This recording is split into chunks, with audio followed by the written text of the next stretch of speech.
नमस्कार प्रेक्षकांनो, प्रेमाची गोष्ट मालिकेच्या आजच्या भागात म्हणजेच 21 फेब्रुवारीच्या भागात आपल्याला एक जबरदस्त ट्विस्ट पाहायला मिळणार आहे. पण त्याआधी जर तुम्ही माझ्या चॅनलवर नवीन असाल तर चॅनलला प्लीज सबस्क्राईब करा. तर प्रेक्षकांनो, इथे मुक्ता ही आदिला त्याच्या खोलीत झोपवत असते. प्रेमाने त्याच्या डोक्यावर हात फिरवत असते आणि तितक्यातच ही सावनी लपूनच एखाद्या चोरासारखी कोळींच्या घरात घुसते. तर प्रेक्षकांनो, आता ही सावनी एवढ्या रात्री यांच्या घरात का घुसलेली असते माहिती आहे का? कारण तिला ते पेपर्स हवे असतात ज्यावर तिने चुकून सह्या केलेल्या असतात, ज्यामुळे सहीची कस्टडी तिच्याकडून जाणार असते. ती घरात येताच आधी लपूनच आधीच्या खोलीत जाते. तिथे मुक्ता आदिलाही झोपवत असते. हे बघून सावनी म्हणते की ह्या मुक्ताने आधी माझ्या आदिला माझ्यापासून दूर केलं आणि आता माझ्या सईला पण माझ्यापासून दूर करते, बावळट कुठची, असं ती म्हणते. त्यानंतर ती मुक्ताच्या खोलीत जाते आणि लाईट्स ऑन करून तिच्या कपाटात सगळे पेपर्स पटापट चेक करू लागते.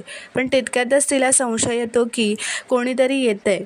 ती लगेचच कपाट बंद करते व लाईट्स बंद करून त्या बेडरूममधल्या पडद्यामागे जाऊन लपते.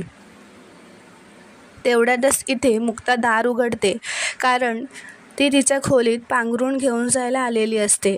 तेव्हा तिला संशय येतो की पडद्यामागे कोणीतरी आहे आणि ती पडद्यापर्यंत जाते सुद्धा प्रेक्षकांनो.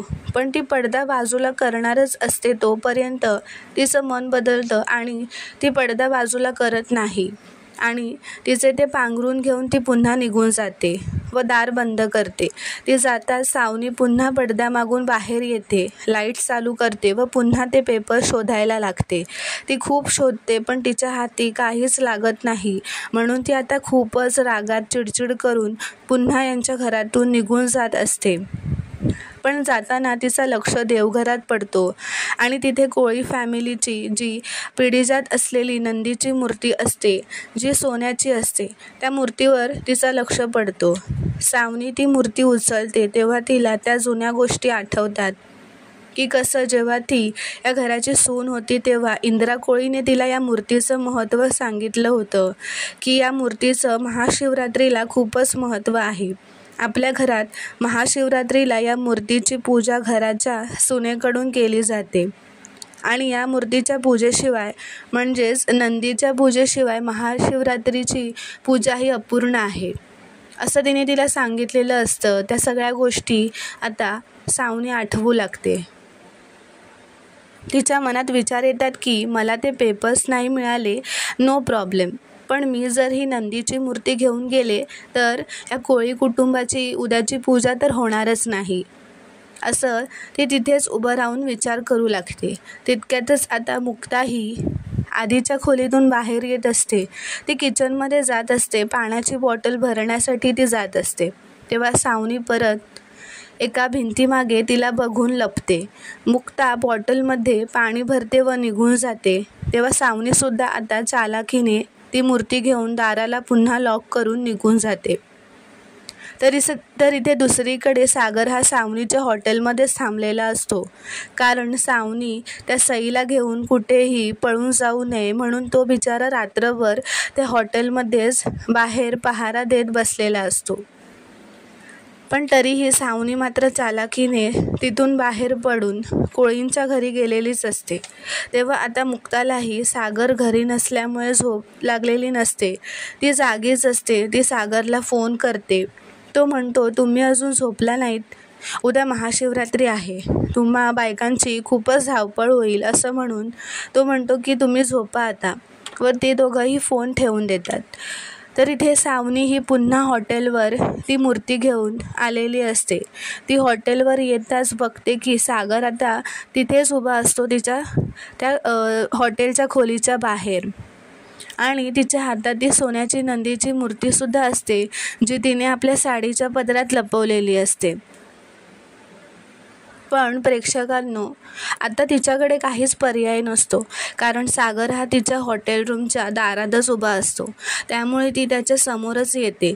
तो तिला बघून खूपच आश्चर्यित होतो. तो विचार करू लागतो की ही इथे कशी काय आली? तो तिला विचारतो, सई कुठे आहे?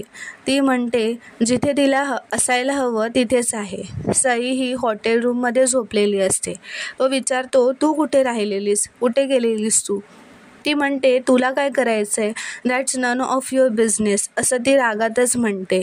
सागर खूपच घाबरलेला असतो व म्हणतो, मी तर इथेच उभा होतो, मग ही बाहेर कशी गेली?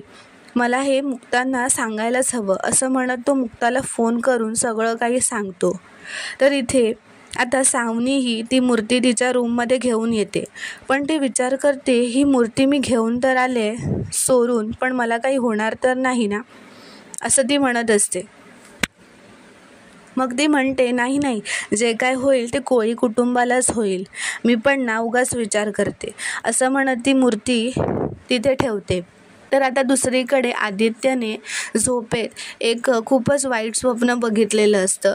त्यात सकाळी म्हणजेच ज्या दिवशी महाशिवरात्रीची पूजा असते त्या दिवशी कोळी कुटुंबात ही पूजा होणार असते आणि सागर व मुक्ता आता सईला घेऊन पुन्हा आपल्या घरी घेऊन येतात. इंद्रा कोळी सईला ओवाळत असते, तिचे दृष्ट काढते, सईचं कौतुक करत असते की तू या घरात नव्हतीस ना, तेव्हा या घरात सगळेच खूप शांत होतं, तुझी खूपच आठवण यायची आम्हा सगळ्यांना. सई पण म्हणते, मी पण खूप मिस केलं आजी तुला. इंद्रा कोळी म्हणते, आज माझी भाग्यलक्ष्मीच माझ्या घरात आली. ती म्हणते, माझ्या एकविरा आईने माझी हाक ऐकली. आणि हे सगळं आदित्य हा भिंतीमागे उभा राहून ऐकत असतो, बघत असतो. त्याला खूपच वाईट वाटत असतं, कारण सईचं सगळेच खूप कौतुक करत असतात, तिला खूप जास्त महत्त्व देत असतात. तिला लकी काकाही तिच्यासाठी आईस्क्रीम खेळणी आणायला गेलेला असतो, असं सागर पप्पाही त्याचा म्हणतो. असं म्हणत आता ते सगळे आत येतात आणि मुक्ता आता आधीला म्हणते की आमची सई आम्हाला परत मिळाली, आता तू तुझ्या सावनीकडे पुन्हा परत जा.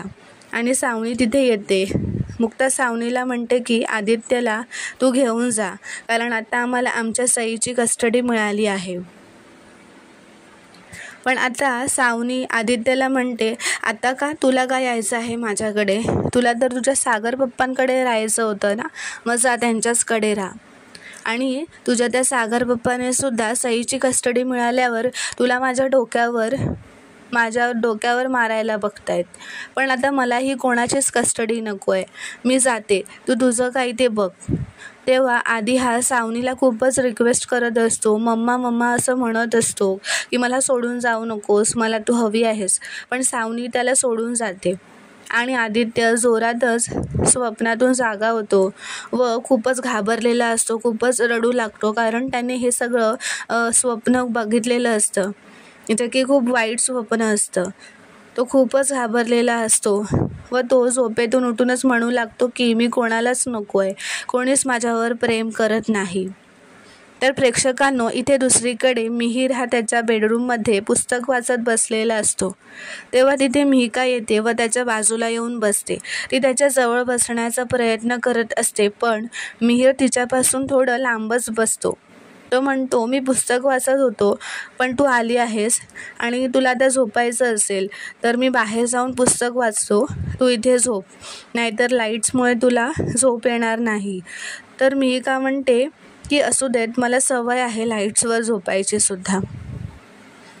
असं म्हणत ती त्याच्या बाजूला बसते व त्याला म्हणते की आता मी आले आहे ना, तर पुस्तक जरा वेळ बाजूला ठेव, असं म्हणत ती त्याच्या जवळ जाण्याचा प्रयत्न करत असते. तर इथे दुसरीकडे मुक्ता तिच्या खोली झोपलेली असते, पण ती खूपच अस्वस्थ होत असते, तिला खूपच घाम आलेला असतो. ती अस्वस्थ होऊन उठून बसते, तिला सईची आठवण येते, ती सईबरोबरच्या सगळ्या आठवणी आठवत असते, तिचे डोळे पाणावलेले असतात, तिला सईची खूपच आठवण येत असते, ती खूपच भावूक होते.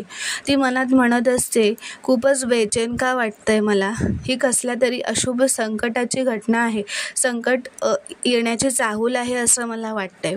ती म्हणते, स्वामी सांभाळून घ्या सगळं काही.